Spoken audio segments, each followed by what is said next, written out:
Está no ar o Disrupt Podcast, com Alexandre Barbosa, Alfredo Copete e convidados. Informações acessíveis sobre inovação, tecnologia e direito em um formato dinâmico e simples. O Disrupt Podcast está no ar. Olá, amigas, olá, amigos, estamos de volta hoje, mais uma vez com o nosso Disruptcast. Hoje eu vou conversar com o meu querido amigo, professor Elton Kremer Lustosa. O professor Elton está lá em Umuarama, vai conversar com a gente um pouquinho. Boa tarde, meu amigo, você tá bom? Boa tarde, meu amigo Alexandre. Boa tarde a todos aí que acompanham o seu belíssimo programa. Muito bem, vamos bater um papinho hoje sobre a nova tributação no Brasil. Elton, me conta um pouquinho aí, como é que está o andamento de todo esse processo de modificação do sistema tributário no Brasil, a reforma tributária. Nós já temos visto aí movimentações de todos os lados, por estados, municípios, a União, empresas já preocupadas como é que vão acontecer as coisas. Nós temos um prazo longo para efetivação de algumas medidas, outras coisas nem tanto tempo assim vai demorar para acontecer. Dá um panorama inicial para a gente, Elton, meu amigo, por favor. Então, Alexandre, nós temos aí um panorama aí desafiador pela frente, né? O direito tributário sempre passa por mudanças, que a gente chama assim de calibrações, né, do sistema tributário, mas nada comparado à reforma tributária que foi aprovada aí nos últimos tempos. Essa reforma, ela veio aí através de uma emenda constitucional e já temos uma lei complementar aprovada, que é a Lei Complementar 214. E aguardamos mais uma ainda, Alexandre, que está para sair, que é o PLP 108. E até me pergunta assim, professor, o que está mudando é apenas uma nomenclatura de tributos? Eu digo não. O que vai ser mudado e que já foi alterado é toda a estrutura do direito tributário. E isso vai ser muito desafiador, não só para nós, operadores do direito. Isso é importante frisar. Mas para toda a sociedade, todo mundo vai ser impactado, Alexandre. E você falou da mudança da estrutura. Alguns tributos vão desaparecer, outros vão surgir. A modificação dessa divisão de fontes e de captação tributária por estados, municípios, União, isso também muda, né? Muda bastante coisa mesmo. Vai mudar. Na questão federal, talvez menos impactante assim, para o contribuinte de uma forma geral. Nós temos a saída do IPI, né, que é o Imposto de Produtos Industrializados. Então, quando você compra um computador, uma máquina de lavar, junto com esse valor, esse custo que o consumidor paga, ele está pagando o IPI, né? Ele vem embutido, é aquele chamado imposto invisível, né? Temos também o PIS e COFINS, que é uma contribuição federal. Os dois vão sumir para dar nascimento à CBS, né? Que é a Contribuição de Bens e Serviços. CBS. E na seara estadual e municipal, nós vamos ter gradativamente a saída, a partir de 2029, do ICMS estadual, que é o Imposto sobre Circulação de Mercadorias e Prestações de Serviços, que é aquele imposto que vocês pagam na energia elétrica, é o imposto que paga da mercadoria, que vocês compram o mesmo computador, a mesma máquina de lavar que vocês pagaram IPI, também tem o ICMS embutido. E também o famoso ISS-QN, que é o Imposto de Serviço de Qualquer Natureza, que é um imposto municipal. Esses dois impostos vão sumir para dar o nascimento ao novo imposto, que é o IBS, é o Imposto de Bens e Serviços. IBS. Então, a gente vai ter a CBS e o IBS funcionando como tributos irmãos. A regra que se aplica a um vai se aplicar ao outro. Olha só, então uma mudança considerável, porque o ICMS, desde a época do ICM, ou seja, é um imposto antigo, é um imposto tradicional. Todo empresário está acostumado a trabalhar com ICMS. Ele vai acabar. Que ano que isso vai acontecer, Elton? Então, Alexandre, a gente tem essa previsão, se não houver prorrogações, porque no Brasil tudo é possível, né? A partir de 2029, vai começar gradativamente o ICMS e ISS cair e vai surgir o IBS. Esse sistema de transição vai até 2032. 2033 já começa o IBS 100%, e aí já não existirá mais o ICMS e o ISS, que são os impostos, talvez os mais conhecidos que temos no Brasil, do empresariado, né? Então, esses impostos estão com seus dias contados. Entendi. E me fala uma coisa, na questão do ICMS, vamos falar do imposto do Estado, vamos falar também do ISS do município. Mudam os nomes e muda também de maneira considerável a forma de trabalhar esses impostos, ou nós vamos ter um acréscimo de mais algum fato gerador ou de algo mais que seja para além da nomenclatura. O que muda especificamente nesses dois, Elton? Basicamente, vai mudar tudo.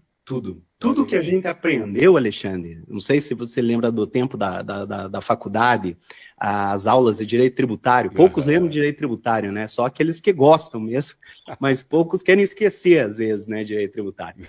Mas veja, o que a gente aprendeu lá, lendo principalmente o professor Carrasa, nós temos a competência, que a competência é a aptidão de criar o tributo.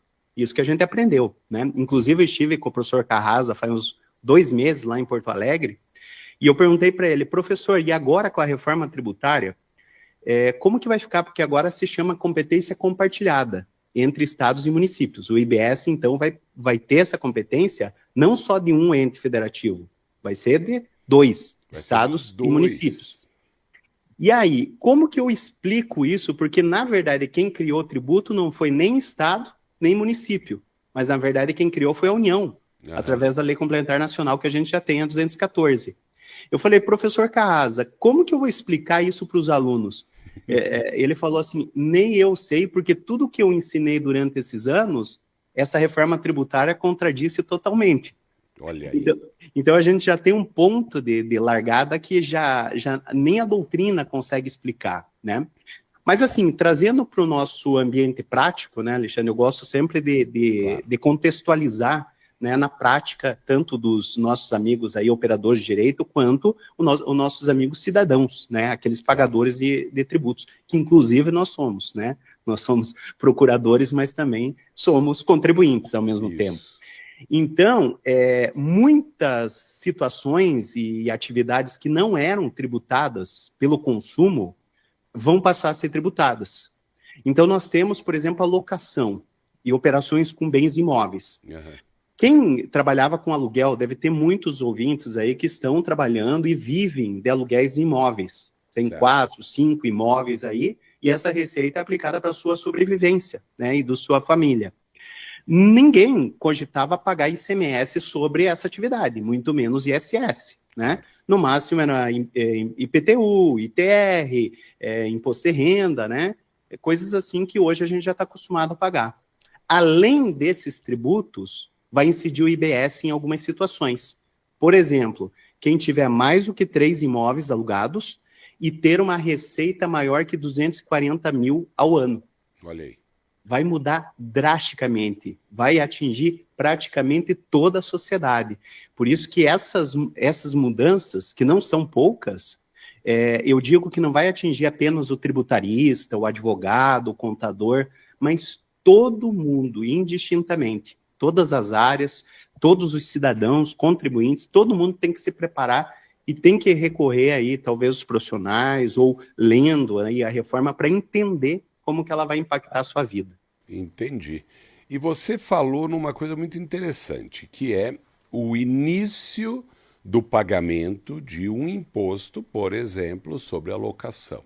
Algo que, como você bem falou, essa relação locatícia, a gente nunca pensou em algo tributário que pudesse nos vincular. Então eu te pergunto, essa reforma, nesse exemplo, ela é algo que nós poderíamos dizer para o nosso ouvinte, para quem está nos vendo também depois aqui nas redes sociais. É possível dizer que essa reforma ela vai aumentar aumentar a carga tributária, ela vai fazer nascer tributos novos, ou ela também vai reduzir em alguma medida alguma coisa, nós deixaremos de pagar sobre alguma coisa, ou só vai aumentar tributo, Elton? Essa é uma coisa complicada, que a gente sempre quer saber, né? Assim, na verdade, Alexandre, ela vai estender muito a gente chama a hipótese de incidência Sim. do tributo. Então, por exemplo, só uma mudança assim que a gente trabalha dentro da terminologia, e nós tributaristas trabalhamos muito com essa interpretação terminológica, né? Claro. A gente trabalhava, por exemplo, no ICMS, trabalhamos, né, atualmente no ICMS, com a palavra mercadoria. Certo. A lei complementar 214, ela já trabalha com a nomenclatura bens, ou seja, bem engloba algo a mais do que mercadoria. Mercadoria está inserido dentro do conceito de bem. Uhum. Então, isso já traz o quê? Uma base ampla de incidência. Uma ampliação, né? Então vamos criar o quê? Na verdade, um tributo sobre várias outras situações que não estavam englobadas. Agora sim, estendendo um pouquinho a tua pergunta, há contribuintes que talvez vão pagar uma carga tributária menor? Sim. Por exemplo, a indústria. Nós vamos ter agora uma extensão da possibilidade de creditamento. Então, hoje no ICMS, por exemplo, quando eu vou comprar essa caneta e vou revendê-la, tudo que eu agregar a ela, como insumo, matéria-prima, eu vou poder deduzir da base de cálculo do IDS. Ah, mas professor, isso aí já era possível fazer no ICMS. Sim, só que agora com uma possibilidade muito maior. A gente vai ter mais possibilidades de creditamento. Então, aquelas empresas que trabalham, que eu vejo mais o ramo industrial, que terão maior número de insumos, matéria-prima, para agregar o produto, talvez a carga tributária deles seja menor do que é hoje. Mas, em compensação, Alexandre, nós vamos ter uma alta carga tributária para prestadores de serviço. Para aqueles que nos escutam, por exemplo, que são advogados, contadores, médicos, engenheiros, hoje eles pagam de ISS, QN, que é o Imposto Municipal, no máximo 5%. Isso aí vai chegar o quê? Numa alíquota que a gente está projetando aí perto de 18%, 20%. Meu Deus do céu. Então, veja, alguém vai ter que pagar mais para outros pagarem menos. Aí vai, claro, de uma análise se isso é justo ou não, mas que isso vai acontecer, isso é um fato já notório. Agora, e a pessoa? Vamos pensar agora na pessoa física, vamos pensar, logicamente, também na pessoa jurídica, mas aí fica um pouco mais complicado, porque são muitas situações que envolvem as pessoas jurídicas, mas vamos pensar na pessoa física. A pessoa física hoje paga tanto de imposto de renda, lá os 27,5% no máximo e tal. Como é que isso vai ficar? A pessoa física paga os impostos diretamente sobre aquilo que recebe e também paga os impostos que ela não vê, né? Os impostos escondidos, os impostos que estão embutidos nos bens, nas mercadorias. Como é que isso vai também se projetar, Elton? Você vê uma possibilidade de se pagar menos, de se pagar mais, ou ficar a mesma coisa? É possível fazer essa análise ou não? Então, Alexandre, muitos entusiastas da reforma tributária dizem que vai aumentar muito a potência do mercado econômico, o aumento do PIB. Eu tenho um certo receio, eu não quero ser pessimista, né? Eu busco dizer assim, é um realista crítico, né? Uhum. Acho que o Adriano Suassuna que falava, né? Eu não sou nem pessimista nem otimista, eu sou um realista crítico, né? Então, eu vejo uma grande preocupação, porque hoje nós temos uma gama de necessidade da sociedade de prestadores de serviço. Por exemplo, eu estou aqui hoje em casa, né? Esqueci até de mencionar, Alexandre, hoje eu estava em férias, entrei em férias da Procuradoria, mas claro que atendeu meu amigo aí, né? Para a gente fazer esse bate-papo aí com os seus ouvintes. Mas veja, hoje a gente depende. Aqui em casa, por exemplo, eu estou com 2, 3 prestadores de serviço por causa da chuva que deu aqui, estragou o telhado e tal. Esses prestadores de serviços vão ter uma carga tributária maior. Ou seja, eles saíram numa carga tributária, às vezes de 3%, 4%, 5% sobre o consumo, e vamos para uma carga tributária aí perto de 27,5%. O que vai acontecer com o preço do serviço que ele cobrava hoje? Ele vai cobrar mais caro, ele não vai... Muito mais, vai aumentar os preços consideravelmente. Esse é um grande risco, né? Principalmente a prestação de serviço que é mais perto da sociedade, né? A indústria ela vai se diluindo um pouquinho nessa cadeia econômica, né? Então o carro vai ser produzido, ele vai ser vendido para o atacadista, varejista, concessionária, até chegar ao consumidor, né? Mas o prestador de serviço é aquele que está diretamente olho no olho do contribuinte. Uhum. E aquela carga tributária que era X, agora vai ser 4X.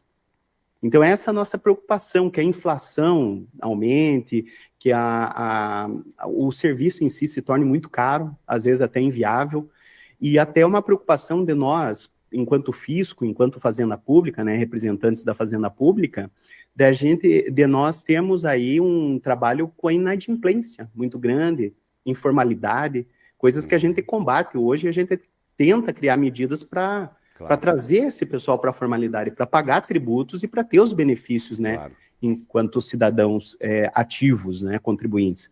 Então, essa é uma grande preocupação que eu tenho pessoalmente e academicamente com a reforma. E a pessoa física propriamente dita? Então, vamos lá. O imposto de renda, como é que ele vai ser? Continua igual? Muda, não muda? Conta um pouquinho para a gente aí. Então, o imposto de renda, a gente já teve agora uma significativa mudança, que vem o lado bom, né? Por exemplo, até R$5.000, as pessoas são isentas, não vão pagar imposto de renda. Só que aí teve que aumentar lá na outra ponta, né? Que é os grandes, não devedores, vamos dizer, os grandes recebedores de renda, né? Muitos trabalham assim com a palavra dos super ricos, né? Eu não gosto de trabalhar com super ricos porque você vai ter ali toda uma cadeia classificatória que talvez contradiga isso, mas tudo bem. Você vai aumentar numa ponta para poder diminuir na outra, né? Porque a conta tem que fechar no final. Então a gente vai ter algumas mudanças. Grandes problemas que a gente vai ter, por exemplo, a gente vai começar a tributar algo que não tributava antes, os dividendos, que é aquela participação dos lucros que os empresários tinham. Então, os empresários, por exemplo, passavam por uma tributação da pessoa jurídica, levantavam esses lucros e eles eram isentos na pessoa física. E agora, a partir do ano que vem, vai passar a ser tributado. O que pode acontecer? Essas pessoas começarem a direcionar as suas empresas para o exterior. Uruguai, Paraguai, por exemplo, está se tornando aí um paraíso fiscal, né? Isso já, hein? É um risco muito grande. Então, claro, toda essa medida que a gente tem, essa análise, eu fiz até no doutorado uma disciplina sobre análise econômica do direito, toda conduta do Estado pode repercutir aí numa conduta do contribuinte. E o contribuinte, muitas vezes, se esperava um aumento da arrecadação, às vezes pode ter uma fuga para o exterior. Então, isso que a gente vai ter que trabalhar. O imposto de renda, então, a gente está passando por uma mini-reforma, que foi aprovado agora, tem outros projetos de leis, mas por enquanto foi isso que foi aprovado, e essa questão do IBS também poder atingir a pessoa física. Por exemplo, você mesmo falou ali, as pessoas sentiam o ICMS, o IPI, esses tributos sobre um consumo, somente no custo do produto. Ou seja, ele como tomador daquele serviço ou comprador daquela mercadoria. A partir do IBS, eles podem se tornar contribuintes de fato. Ou seja, ter que recolher e emitir nota fiscal. A partir do ano que vem, até, Alexandre, os locadores, né, proprietários de imóveis que estão alugados, vão ter que emitir nota fiscal. Será que essas pessoas estão preparadas para essa nova obrigação acessória? Mas não estão mesmo. E aí, nós vamos ter que preparar, e isso a gente está num processo de capacitação, inclusive a PGE do Paraná está encampando aí cursos de capacitação, inclusive junto com os servidores dos municípios, para preparar esse terreno aí de como deve ser cumpridas essas obrigações acessórias, né? E a nossa preocupação é também que o contribuinte, os contadores, os advogados estejam preparados para enfrentar isso. Claro. Porque a ideia da Fazenda Pública é o quê? Que tenha regularidade, que o contribuinte se mantenha regular, né? Jamais aquela ideia Fazenda Pública tem que ferrar o contribuinte, fechar a empresa, né? Isso é coisa do passado, né? Hoje a política é outra. E me fala também uma coisa, Elton, quando a gente fala então, bom, mudou, estamos aí no momento de mudança do sistema do imposto de renda. Então, quem recebe até 5 mil por mês não vai pagar imposto de renda. Agora, você falou dos super ricos. Quem são os super ricos? Então, é colocado ali um critério dentro da lei do imposto de renda que nós vamos trabalhar tanto com os dividendos quanto os salários, ou seja, valores que essas pessoas adquirem. Então, vai ter uma tabela gradativa e essa gradatividade ela tem, por exemplo, um desconto inicial. Então, pessoas que recebem até 5 mil reais vão trabalhar com desconto de 100%, ou seja, são isentos, né? Sim.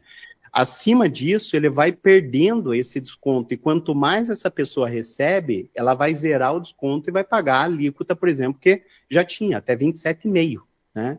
E aí vamos ter sobre alíquotas, por exemplo, na questão dos dividendos, acima de 50 mil reais. Uhum. Então é colocado pela lei alguns critérios para identificar quando que há essa sobreposição, e aí vai ter que pagar esse valor, como que a gente pode chamar um adicional, né? Para repor o que o Estado vai deixar de arrecadar com a população que recebe até 5 mil reais.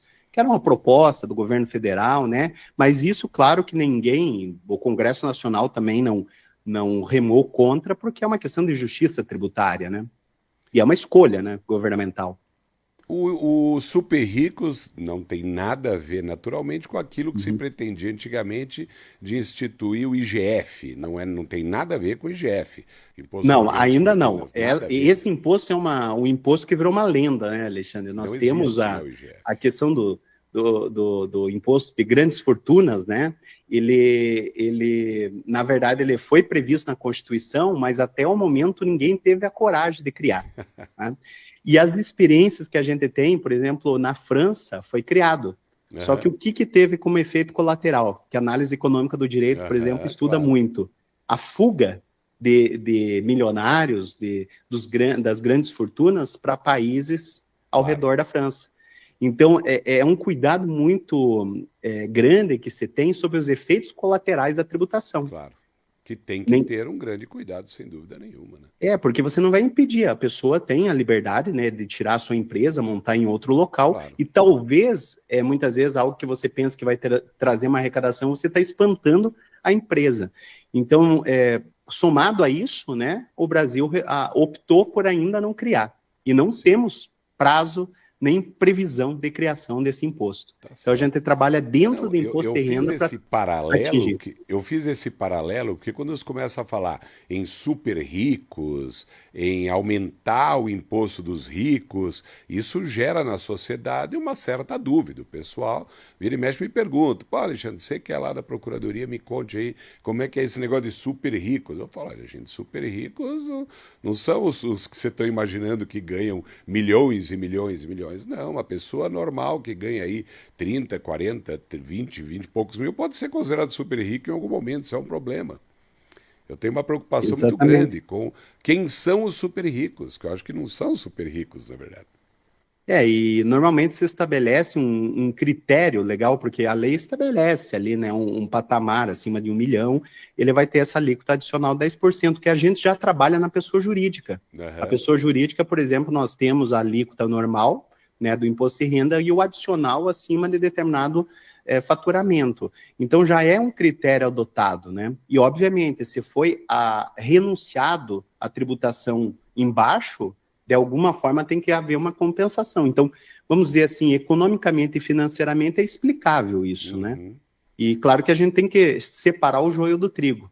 Como você falou mesmo, Alexandre, para a gente não confundir muitas vezes essas nomenclaturas, grandes fortunas, super ricos, que entra muitas vezes numa discussão política e a gente perde o foco realmente técnico da situação, né? E é isso que eu acho que tem que ter atenção, tem que ter cuidado. O contribuinte tem que entender que estão acontecendo mudanças, essas mudanças precisam ser compreendidas, estudadas e, naturalmente, o contador, o advogado tem condições de orientar e ajudar para que se tenha uma efetiva justiça tributária, não é?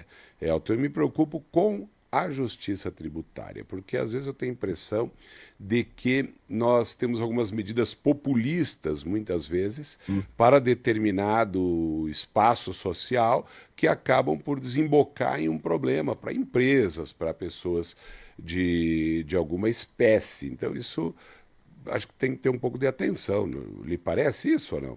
Isso não você tem total razão. A gente tem que cada vez mais tentar entender todo esse sistema tributário, todas essas mudanças, porque, primeiro, que vai impactar diretamente no seu patrimônio. É necessário ter tributos, sem dúvida nenhuma, só que ele tem que ter uma razoabilidade, uma proporcionalidade. E para a gente poder brigar, saber se o nosso pagamento é devido ou não, muitas vezes a gente tem que recorrer aos profissionais, né? E a gente depende que esses profissionais tenham uma boa capacitação, conheçam realmente essas mudanças, para a gente poder, quando está errado, e muitas vezes o Estado erra, né? De corrigir. O cidadão vir, através do seu advogado, seu contador, dizer, ó, Estado, aqui você não pode tributar, isso aqui está errado, né? E a gente poder revisar, né? E é isso, meu querido Elton, estamos chegando no finalzinho aqui do nosso tempo, já já nós continuamos com a grade da CBN. Me fala últimas palavras, me diga aí algumas últimas palavras sobre o que você tem sentido aí como tributarista, estudioso de tudo isso. Você acredita numa melhora do quadro geral? Como você bem disse, você não é pessimista nem otimista. E conte aí a sua impressão rapidamente para finalizarmos sobre essa...